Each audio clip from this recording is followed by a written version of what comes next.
माननीय सदस्य श्री असादुद्दीन ओवैसी जी। मोहतरमा चेयरमैन साहिबा, मैं शुरुआत में अपनी तरफ से ताज़ियत पेश करना चाहूँगा उन 26 लोगों को जिनका नाम पूछकर और मुसलमान नहीं होने के नाते पर उनको गोली मारकर कत्ल कर दिया गया। मैं ताज़ियत पेश करना चाहूँगा मौलाना इकबाल को, जो पूंछ के मदरसुल ज़ियाउल उलूम के मुदर्रिस थे, उस 5 साला लड़की मरियम को जिसको पाकिस्तान की शेलिंग में उसका पेट फट गया।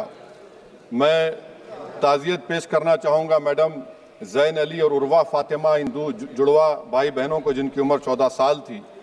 लांस नायक दिनेश कुमार को, बीएसएफ के सब इंस्पेक्टर मोहम्मद इम्तियाज़ को।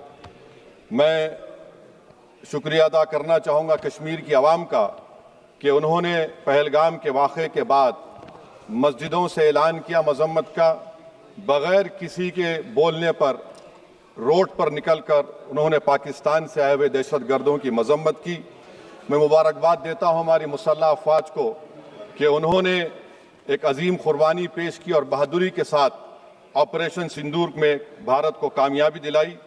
मैं मुसल्लह अफवाज ने पहले 9 दहशतगर्द ठिकानों पर उनको निशाना बनाया और सबसे मेरी नज़र में जो दहशतगर्दी के दिल पर हमला हुआ वो भावलपुर का था और 6 एयरफील्ड, 3 हैंगर और 2 रनवेज को हमने तबाह किया।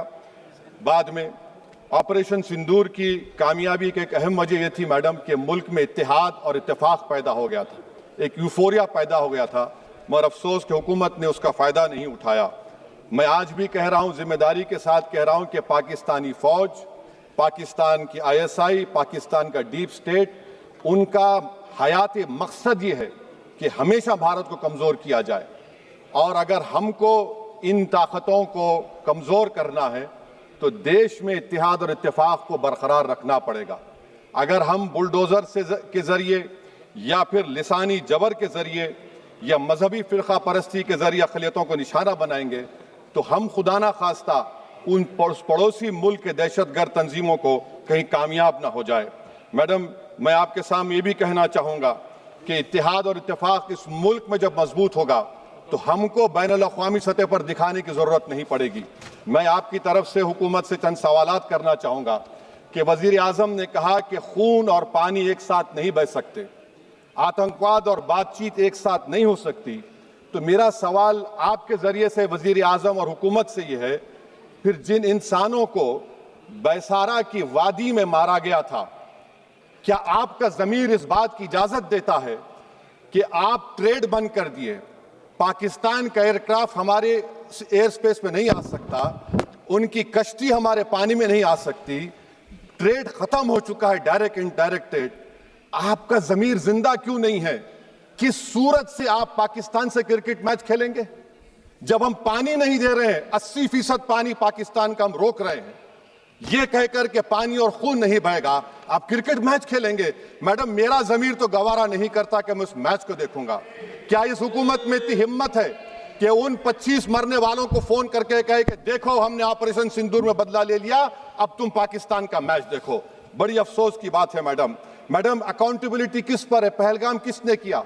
7.5 लाख हमारी फौज और सेंट्रल पैरामिलिट्री फोर्स है, ये कहां से 4 चूहे घुसकर हमारे भारत के नागरिक को मारे? अकाउंटेबिलिटी किस पर फिक्स होगी? LG पर फिक्स होगी तो LG को बरतरफ करिए, IB पर आती है तो एक्शन लीजिए, पुलिस पर आती है तो एक्शन लीजिए, मगर आप ये समझ रहे हैं कि ऑपरेशन कर दिया और हम खामोश लोग भूल जाएंगे। अकाउंटेबिलिटी फिक्स करना पड़ेगा। मैडम, डिटरेंस आपकी क्या है? आपने सर्जिकल स्ट्राइक किया, आपने बालाकोट किया, फिर ये पहलगाम हुआ, तो आपकी डिटरेंस की पॉलिसी नाकाम साबित हुई, कश्मीर की पॉलिसी नाकाम साबित हुई, 370 हटा दिया आपने एक रियासत को यूटी बना दिया और उसके बावजूद भी दहशतगर्द वहां पर पहुंच गए।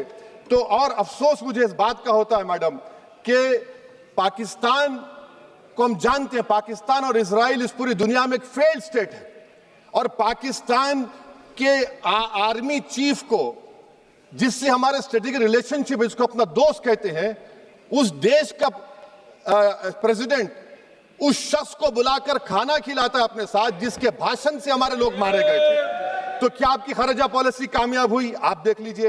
अच्छा, हमारे देश में एक ऐसी तंजीम है जिसका वजूद नफरत की बुनियाद पर और मजहबी अज़वियत को फैलाने के लिए बनाया गया। उनको तकलीफ है सेकुलरिज्म से, सोशलिज्म से, मगर हमारे संविधान के प्रियम्बल में लफ्ज सॉवरेन है। सॉवरेन का मतलब यह है कि हम खुद मुख्तार हैं, हम हाकिम आला हैं, हम अपने मुल्क के मुकद्दर का फैसला करेंगे। एक गोरा व्हाइट हाउस में बैठकर भारत की सीज फायर का ऐलान करेगा? यह आपका नेशनलिज्म है? अफसोस होता है मुझे सर। मैडम मैं आपसे पूछना चाह रहा हूं कि अगर एक चचा सैम ऐलान कर रहे हैं तो हमारी फौज पर क्या असर पड़ा होगा? हमारे उन पायलटों पर क्या असर पड़ेगा जो नहीं मालूम कितनी ऊपर आसमानों पर भारत की हिफाजत कर रहे हैं? वो नेवी का सिपाही जो समंदर में खड़ा हुआ है, उसको यह नहीं मालूम हो रहा है कि मेरा प्रधानमंत्री ऐलान नहीं किया, एक गोरे ने ऐलान किया। बड़ा ये आपके कैसा होगा ये? मैडम मेरा सवाल हुकूमत से यह भी है कि हम कोई एडवर्सेरियल कंट्री नहीं है अमेरिका के लिए, हम दोस्त हैं, स्ट्रेटेजिक रिलेशनशिप है। क्या क्या एग्रीमेंट हमने साइन नहीं किया, तो क्या ये दोस्ती निभा रहे हैं? मैडम मैं हिस्टोरिकल एग्जांपल दे रहा हूं, क्रुश्चेव और टीटो। क्रुश्चेव ने दबाव डाला, टीटो ने कहा मैं नहीं मानता, मैं नैम ज्वाइन करूंगा।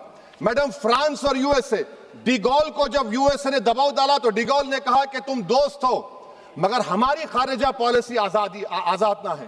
मैडम वहीं पर आप देखिए गुजराल साहब, जिसको कहते सबसे कमजोर थे, वजीर आजम थे, उन्होंने बहादुरी का मजारा कि रिफूलिंग करने नहीं दिया।